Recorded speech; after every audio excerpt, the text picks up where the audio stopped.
Regional ring road పై BRS అవాస్తవాలు చెప్తోందని 2017లోనే ఆర్ఆర్ఆర్ కు highway number కేటాయించారన్నారు మంత్రి కోమటిరెడ్డి వెంకటరెడ్డి. అయితే ఆయనకు కౌంటర్ ఇచ్చారు మాజీ మంత్రి ప్రశాంత్ రెడ్డి.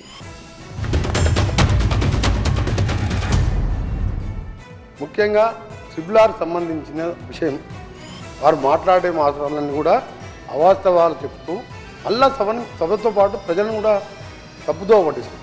2017లో ఈ ట్రిపుల్ అనౌన్స్ చేసి దానికి నెంబర్ కూడా 161AA ఇవ్వడం జరిగింది.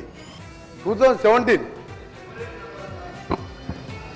నేను నేషనల్ హైవే మినిస్టర్ గారిని 7 సార్లు కలిసిన. I stand for it.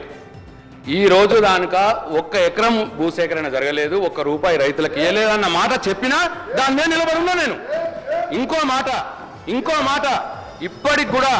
ఇప్పటికి కూడా ట్రిపుల్ రోడ్డుకు నేషనల్ హైవే నంబర్ రాలేదు, దాని మీద నిలబడి ఉన్నా నేను. వారు చెప్పింది నేషనల్ హైవే నంబర్ రాలేదు కాబట్టే ల్యాండ్ అక్విజిషన్ చేయలేరు, డబ్బులు ఇవ్వలేరు వాళ్ళకు. ల్యాండ్ అక్విజిషన్ రాలేదు కాబట్టి, నేషనల్ హైవే నంబర్ రాలేదు కాబట్టి ల్యాండ్ అక్విజిషన్ వాళ్ళు డబ్బులు ఇవ్వలేరు.